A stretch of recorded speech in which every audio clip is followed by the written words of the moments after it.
cover and not a whole lot of time. Let's get started.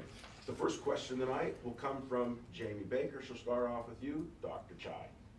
Dr. Chai, how can this country prevent another East Palestine disaster? That's a good question. And obviously, someone dropped a jar of pickles, and there's a cleanup on aisle 6. Because we have a candidate that's missing here tonight. That candidate came down to East Palestine twice that I know of. Once to take pictures with a multi-billion dollar railroad and ignored all attempts from residents to contact him. He came down again when the President of the United States came down and it was a Trump demonstration. He wore East Palestine like cheap bling or cheap jewelry around his neck.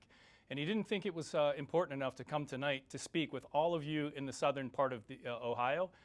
But we are here, and we're here to come to talk to you. How can it be prevented? The first thing I do when I get into office, I'll sign the Railway Safety Act.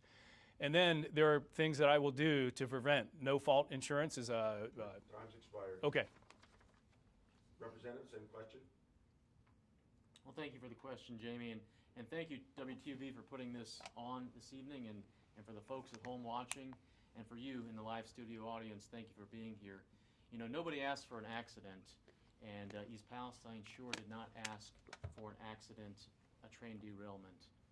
And, you know, I've been to East Palestine twice, visited with Mayor Trent Conaway, and he has shown me around the sites, and, you know, there's a lot of cleanup that still needs done. And I applaud Rick, my opponent here, who's, you know, taking the stand to take the fight on, because, you know, the federal government, Norfolk Southern, needs to make East Palestine whole. And as next congressman, that's what I intend to do. I've been endorsed by Mayor Trent Conaway. Mayor Trent Conaway has been working very closely with President Trump on getting this resolved, and I intend to do so. I intend to make the folks of East Palestine whole as the next congressman. Rebuttal? Rebuttal. So here's another guy that wore East Palestine like cheap bling around his neck. He lives not far from us, and I was going to be nice, but since he brought it up, Trent Conaway actually called me and said, Rick, I was going to endorse you, but after the things you said about me over the last year, I just couldn't as a man. He put his ego in front of his constituents. I have an ego, I would put it aside. He thought I was a better man to endorse, but since our mayor never said one thing about our afflicted residents, I spoke out about him all the time. Reggie came down twice, once for the endorsement and once for the Trump demonstration. We never heard from him before that. I'm going to listen to you people, and I will never take credit for something I didn't do. I won't come take a photo op in your town for something I didn't at least try to fix. It's widely believed foreign nations have been dumping products in the U.S., damaging American industries. As an example, the announced closure of the Cleveland Cliffs Weirton plant will include a loss of nearly 1,000 jobs. Its closure has been blamed on cheap imports. It's been suggested tariffs will save these industries and jobs. Do you agree? The president could easily overturn that decision, and I will put so much pressure on him, and I'll rally with my people to let people know that he is not doing things like that. Secondly, when I entice drilling in our area, we're sitting on 400 years of, on the Marcellus Shale, over 400 years of energy independence. I will use my own money and I will fly to these companies that it actually costs them more to ship their products overseas to us than it does to manufacture them here. I'm a business owner. I built one of the largest chiropractic offices in America. I know how to run a business. I know how to communicate, and I know how to negotiate. I will get it done for you, Ohio. Elect me, Dr. Rick Chai, D6. The next question will come from Jamie Baker, and we'll start with you, Dr. Chai. Dr. Chai, in a series of news reports, WTOP9 has referred to this area as Forgotten Ohio, as business projects such as the new Intel plant are being built elsewhere in the state. How would you use your office to encourage more business development in this local area? So when I met with county commissioners in Steubenville, and I met with the sewage department and water department, I had a plan very quickly. This Steubenville was once a town of 80,000. It is now 18. It cannot afford with its tax base to keep up its infrastructure. The Army Corps of Engineers owns the whole swath of land in front of the railroad. I want to develop that area, entice developers to come in and entice new tax base of young constituents to come here. And you have 800 abandoned homes. I want to offer no or low interest loans to bring people into those homes, and we're going to create a beautiful community. And I'm going to do that in every county, and I'm going to come listen to you, and I've got answers. All three GOP candidates live in the northern part of the 6th congressional district. How can you assure voters in the southern portions that you understand their needs? Well, I love road trips. So we have an RV, and we're going to use that RV. My wife, unfortunately, one of the things we had to suffer with initially was we couldn't have children. This is now my new baby. I am committed to listening to you up and down this area, and I have, in a very short time, went into many counties and talked with county commissioners and trying to come up with solutions. I am committed to open an office in Marietta. I've already talked to commissioners about that, and I will have an office there so that I'm in touch with the people in the southern part of our state. And I will fight for you. I am very sincere, I'm very genuine, and I'm here tonight to listen, and I'm here asking you for your vote. And Dr. Chai will stay with you for the next question. Dr. Chai, according to the Association of American Medical Colleges, the U.S. will experience a shortage of 124,000 doctors in the next decade. Rural communities will be hardest hit, and there are many rural communities in Ohio's 6th congressional district. What should Congress do? Well, this is very dear to my heart. My college roommate is a 30-year medical physician, emergency room physician. Our medical system is failed. Doctors no longer are paid per patient. It's like communism. And who wants to work harder and longer hours and take times with patients when you have to see a certain amount of patients, and then if you work over that, you're not paid? The whole system needs revamped. Too much for me to talk to in about 60 seconds, but we need to bring power back to the actual working doctor, not the administrators in charge of these hospitals and our medical system. They're overpaid, and our doctors are underpaid, and that's why people do not want to go to medical school anymore. I'm going to fight to change that. The cost of basic necessities such as groceries, utilities, and gasoline are a rising concern for nearly everyone. How should Congress address this issue? Yeah, and I just public service, I got a message from Michael Rowley. Cheerios are half off. So what we need to do is drill, baby, drill. Again, I'm going back to the Marcellus Shale. We've got over 400 years of energy independence. Once energy prices go up, all your goods go up, and you know that. So I'm going to do what I can to entice more drilling and open up decreased regulations to get that gas out of the ground now. And Jamie Baker has the next question. We'll stay with you, Doctor. Dr. Chai, in a recent Gallup poll, respondents listed immigration as the #1 most important problem facing America. How should immigration be addressed? Immigration, we need to put the National Guard at the border. We need to finish the wall. And people will say, you're one of those America First racist Republicans because you don't want people in. I want legal immigration. And that includes over the tens of thousands of illegal, unvetted Chinese that are crossing our border right now, in case you think I'm racist. Nobody knows who these people are. There's going to be an attack on America soon. They're stealing our jobs. They're causing tax fraud because a lot of them are working on forged 1099s. And once we close that wall, I will work with ICE to get them out. Some believe the EPA, the Environmental Protection Agency, is not doing enough to protect our environment, while others believe the EPA is too heavy-handed. What are your thoughts? Voters of District 6, if you don't take anything else away from what I say tonight, know this: the EPA is a corrupt entity. I know it firsthand because they're in my town as we speak. I'm known as the Creek Ranger in my local town of East Palestine, and I have put my health at risk exposing the lies and corruption and deceit of the EPA. Many credit me, a nobody, for having the EPA have to extend their map of contamination in our town.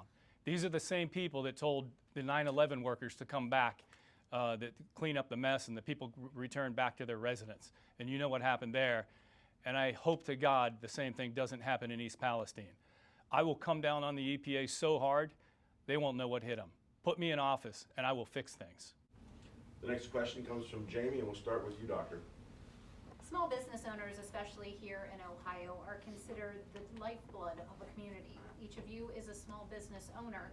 Why should the small business owners of the 6th Congressional District vote for you? So, if we can send all this money to overseas for useless wars, we can help our people that want to start small businesses. I want to cut regulations. When I opened my office, it took off so quickly because we did such good service. I bought land. It took me over 7 years because of regulations for them to allow me to put a new office there. I'm going to slash those regulations, but more than that, I'm going to offer low interest loans to new business owners that qualify. And to qualify, you have to be mentored in some type of, in the field that you want to be in, because we see small businesses get into business and a year later they're gone because they don't know what they're doing. I want to institute a program where mentors come in and teach people what they're doing when they open a small business. And in that way, we can thrive. Well, I would like to thank the majority of this audience from East Palestine, the people that got sick and lost their homes. We have Lonnie sitting there that lives at ground zero. She looks like she's getting upset because she lost her home. She's paying 2 mortgages. Actually, her home was paid off. I apologize. She now pays a $1,500 mortgage with no help from Norfolk Southern and doesn't know how she's going to make it. So thank you so much for all of you from East Palestine that have come to support me. Secondly, how we get back to election integrity? Simple. Paper ballots. Serialized, watermarked. You get a tear off for you to know who you voted for. And those countings are videotaped as they're being counted. And it's as simple as that. People, if France can do it in 24 hours, we can do better. Doctor, we'll stay with you. The next question coming from Jamie. Dr. Chai, what are your thoughts on U.S. agriculture and farm policy? So, first of all, we have to stop these solar farms from taking their land. Secondly, I'm half Chinese. No Chinese companies buying up farmland. I also want to incentivize the workers that don't want to use the genetic crops and they want to build organic farms. We eat organic, and I think all people should have a chance to do that. And when there's more farms that are free range and organic, those prices are going to come down. Unfortunately, cancer is 1 in every 2 men and 1 in every 3 women in the United States. We have one of the highest cancer rates. And the chemicals that make these plants hardy are also the ones that are damaging us. So I'm not a city boy. I grew up in the country playing in creeks. My summer jobs were shoveling horse stalls and throwing hay. So I was surrounded by 3 cornfields. So I want to make sure you don't misunderstand me. I do not mean if you're a traditional farmer that I'm against that. I'm offering options for organic farmers, and I will fight for farmers because they are the lifeblood of our nation. How big of a problem is sex trafficking, and does Congress have a responsibility to address it? Voters of D6, this is one that is near and dear to my heart.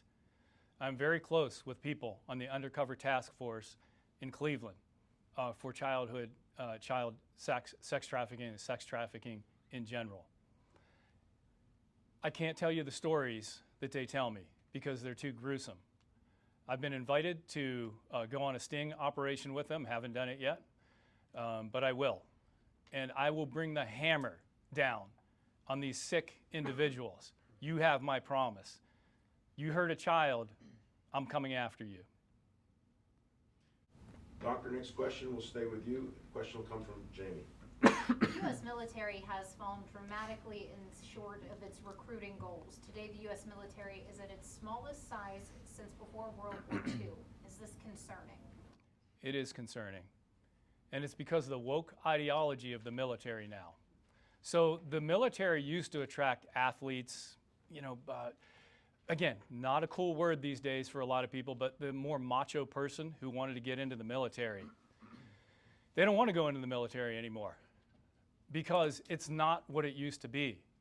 The woke ideology of the military, where they have to deal with the things that they're dealing with, they're afraid they're going to get in there, they're going to get in trouble, something is going to go wrong, and it's also underfunded. We need to fund our military, but we need to change the whole atmosphere of the military and get back through get back to toughness, tough love through strength. The candidates drew cards earlier to determine the order of closing statements. Dr. Chai, you go first. Voters of D6. In my local town, my hometown of East Palestine, Ohio, I'm known as the Creek Ranger. Because for the last year, I have fought a multi-billion-dollar railroad, fought the corrupt CDC, the EPA, and the federal government. As I would go in those creeks, I would risk my life exposing the lies of the EPA. And many credit me for the EPA having to extend its map of contamination. When the CDC told doctors not to test people of East Palestine, I defied their guidelines and I tested them. And many of them came up with high levels of those chemicals on the train in their bodies. And people said to me, Rick, shut up. They're going to ruin you. They're going to squash you. But I could not, in the face of such injustice, be quiet. You know why? Because evil will triumph when good men do nothing. In my 30s, I built one of the largest chiropractic offices in the entire nation. I know how to run a business, I know how to get things done, I know how to communicate, and I'll work across the aisle. So people say you got to send more good people into government. Reggie's a good man, and I assume Michael Ruley's a good man, and they're great at what they do. In business, we don't fire great people. Why don't you honor them by keeping them in the seats that you gave them, and then they can keep doing what they're doing. Like Forrest Gump says, life is like a box of chocolates. You never know what you're going to get. What are you going to get in a special election? It's going to bring more chaos. Send me to Washington. I will fight harder than anybody you've ever seen. In the words of Rowdy Roddy Piper, I'm here to chew bubblegum and kick ass, and I'm all out of bubblegum. And Reggie, when I win, it's going to be nice working with you.